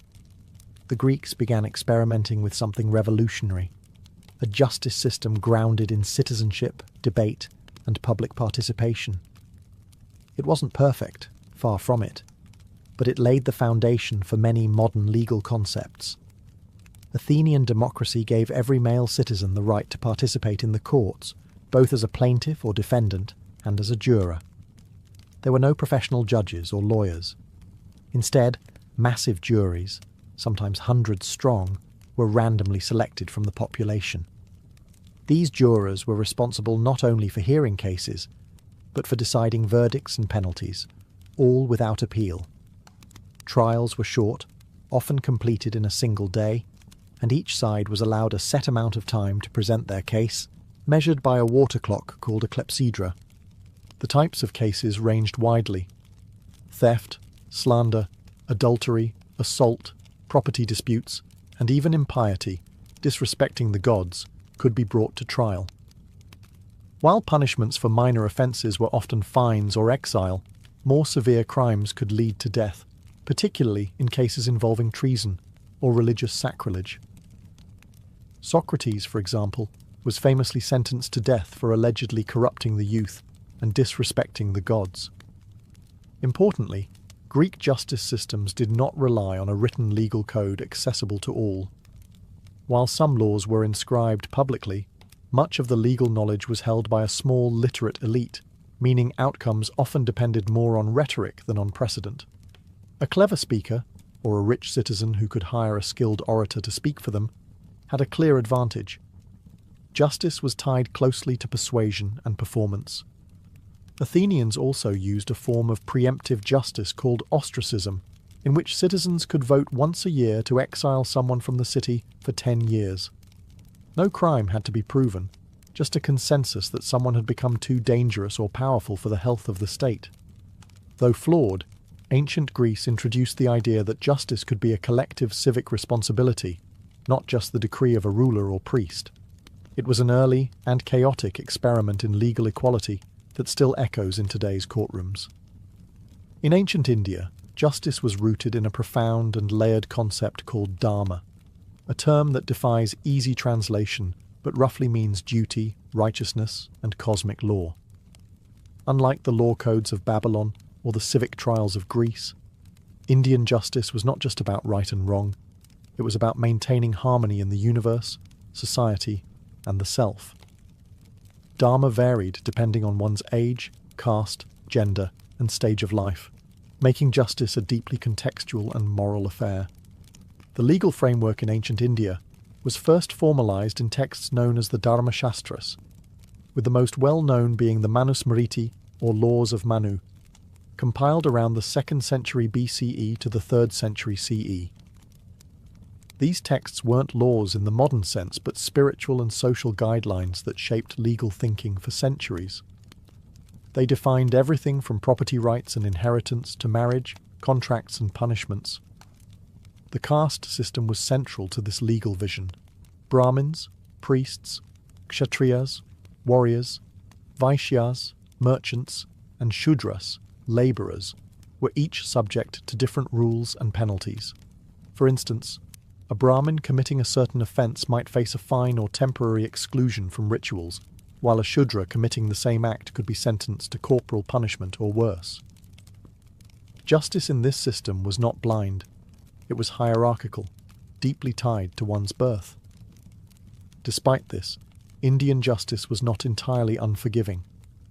The concept of intent mattered, as did repentance. A wrongdoer could lessen punishment through penance or charity, and judges were encouraged to consider the moral and spiritual state of the accused.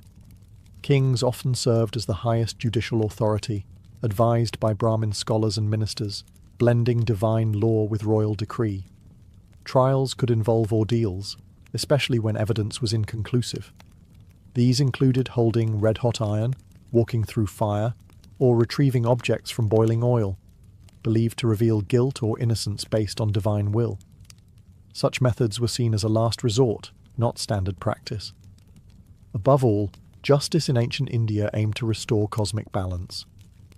It wasn't just about punishing crime, it was about righting spiritual wrongs, correcting social disorder, and guiding souls back toward Dharma.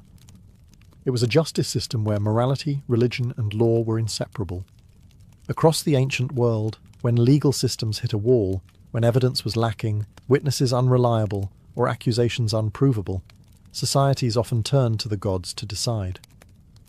One of the most dramatic and terrifying ways this happened was through trial by ordeal, a practice used in multiple cultures, including Babylon, India, and later medieval Europe. The idea was simple but brutal.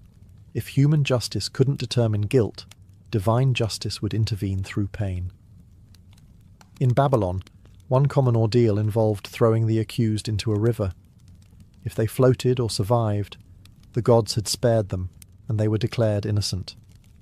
If they drowned, guilt was confirmed, though inconveniently, the dead could no longer be punished.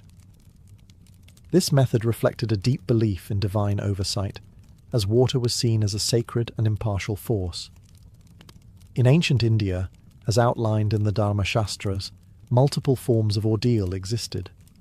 These included walking across hot iron ploughshares, retrieving coins from boiling oil, or surviving exposure to venom. The logic wasn't cruelty, it was divine arbitration. Surviving unharmed or with minimal injury was interpreted as proof of innocence. The gods, it was believed, would not allow the innocent to suffer without cause. Though horrific by modern standards, trial by ordeal wasn't always purely physical. In some cases, it involved oaths taken in sacred spaces. Swearing on a holy object or invoking a deity's wrath was thought to bind the speaker to truth. Lying under such conditions was believed to invite divine punishment, either immediately or in the afterlife. The psychological power of ordeal was immense. It could terrify the guilty into confession and bolster the faithful's belief in cosmic justice. But it also revealed how fragile human legal systems were, how deeply ancient peoples felt the need for something beyond human judgment. Ordeals were usually a last resort, a way to settle cases no one could otherwise resolve. Despite their reliance on supernatural outcomes, ordeals reflected a desire for fairness. They were brutal, yes, but they were also democratic in a strange way. Kings and peasants alike could be subjected to them. In the absence of forensics or due process, suffering became a courtroom, and the gods were expected to serve as judge, jury, and executioner. In ancient Egypt, Justice was not administered by impartial courts or elected juries. It flowed directly from the divine authority of the pharaoh. As both king and living god, the pharaoh was seen as the earthly embodiment of Ma'at, the principle of truth, balance, and cosmic order. This meant that maintaining justice wasn't just a political duty, it was a sacred obligation. The pharaoh had ultimate legal authority. His word could overrule any judgment, command the execution of criminals, pardon the guilty, or rewrite laws at will. This concentration of power was justified not through human logic, but through divine sanction. To disobey the pharaoh was to disrupt the harmony of the universe. But the pharaoh didn't govern alone. A vast bureaucratic system extended across Egypt, from royal officials in the capital to local magistrates in provincial towns. These officials acted as judges, scribes, and investigators. Their decisions were guided by royal edicts and the principles of Ma'at, rather than a formal legal code. Written laws were rare and largely case-based, passed down through precedent and scribal training. Courtrooms varied in size and importance. In local villages, disputes might be handled by a council of elders or temple priests. In major cities, formal judgment halls heard complex cases involving property, theft, assault, and inheritance. Proceedings were recorded in meticulous detail on papyrus scrolls, many of which survive today, giving us a rare window into how ancient Egyptians argued and judged. Trials included elements of both testimony and written evidence. Plaintiffs and defendants gave their accounts, often under oath. Witnesses were called, and physical evidence, when available, was considered.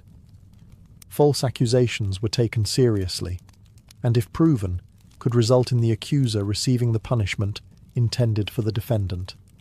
Punishments varied widely, from restitution and fines to flogging, forced labour, or execution. Crimes against temples, tombs, or royal property were treated with special severity. Yet, the system also emphasised rehabilitation and compensation. In many cases, wrongdoers were given opportunities to make amends, particularly if they confessed voluntarily. What made Egyptian justice unique was its fusion of absolute monarchy and moral expectation. The pharaoh may have ruled with unchecked power, but he was expected to wield it with fairness. In the eyes of his people and his gods, a just ruler wasn't merely feared. He was revered as the guardian of cosmic balance. While divine kings and priestly classes dominated justice in many ancient civilizations, ancient Greece, particularly democratic Athens, took a dramatically different approach. Justice was no longer the exclusive domain of gods and monarchs. It became a public duty, shared and enacted by citizens through councils and popular assemblies. In Athens, the administration of justice rested primarily with two major institutions: the Ecclesia, the citizen assembly, and the Heliaia, a massive popular court composed of citizen jurors. Rather than being handed down from rulers, law and justice were shaped by everyday male citizens who took turns participating in governance. Laws were proposed and voted on by the assembly, while trials were conducted by large juries, sometimes numbering 500 or more, to prevent bribery or manipulation. There were no judges in the modern sense. Instead, magistrates, selected by lottery or popular vote, organised trials and ensured procedures were followed. However, it was the jurors, drawn randomly from citizens over the age of 30, who decided the verdict. With no appeal process and no deliberation room, verdicts were final, and penalties were voted on directly after guilt was determined. This system favoured persuasive speech over evidence. Defendants and plaintiffs had to represent themselves or hire skilled orators to write speeches on their behalf. Rhetoric was everything, and clever manipulation of public emotions could sway the outcome.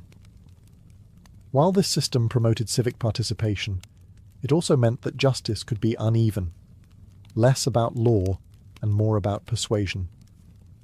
For certain political matters or threats to the state, special assemblies or councils were convened. One famous mechanism was ostracism. where citizens voted once a year to exile anyone deemed dangerous to democracy. No crime had to be committed, just a public consensus that someone's influence was unhealthy. 10 years in exile, no trial, no defence. Despite its imperfections, the Greek council-based system introduced powerful new ideas.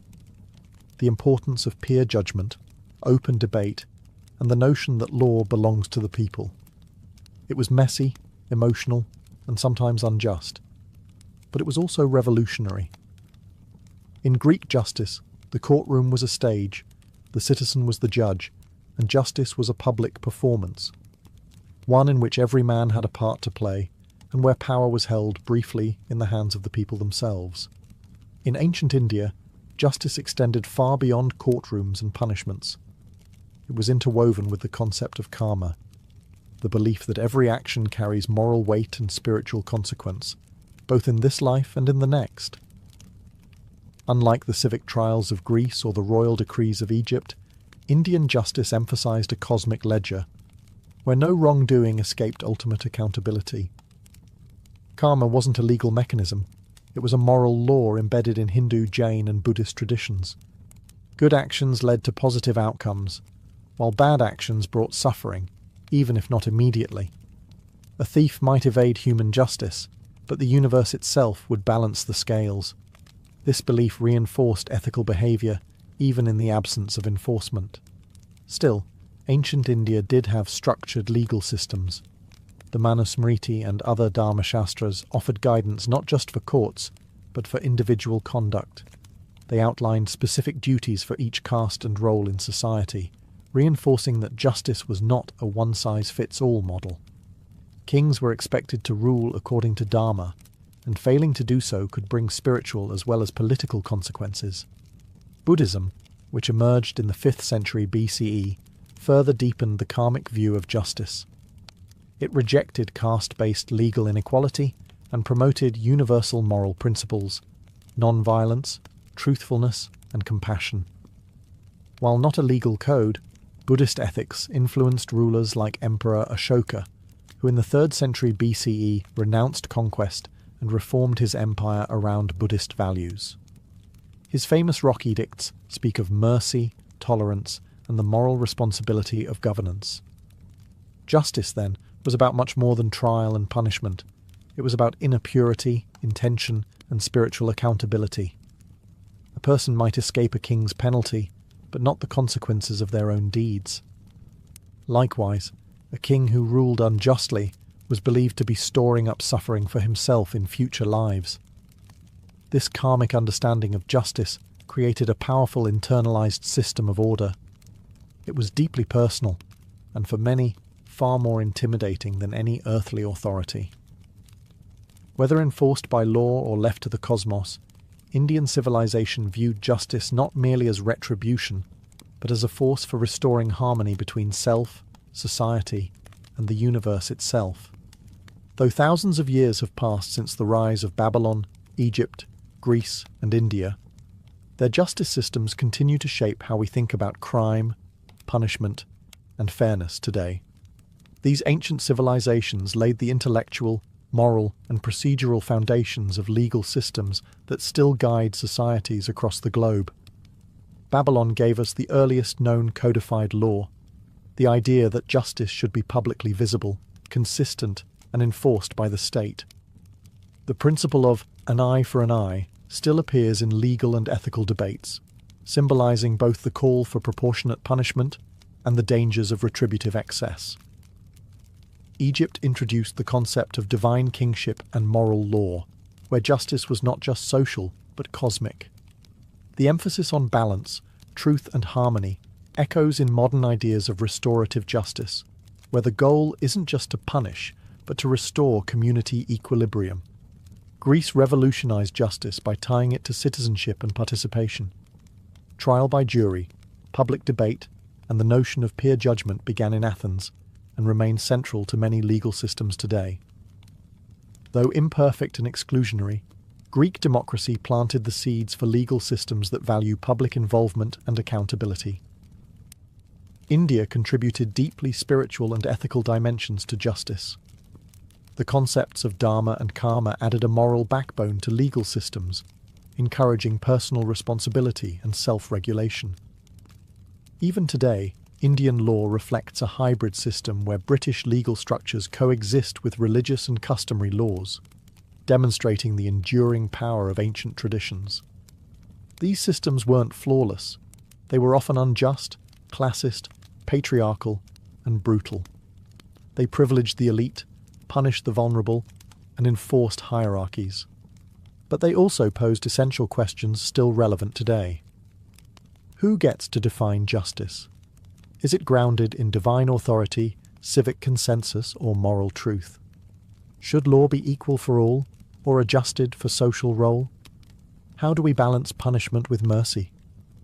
Modern law may be more humane and structured, but it carries the DNA of these early systems. We still carve laws into stone, figuratively, expecting them to uphold order. We still debate justice in courts, assemblies, and temples of thought. And we still wrestle with the same eternal tension between power and fairness, law and morality, crime and consequence.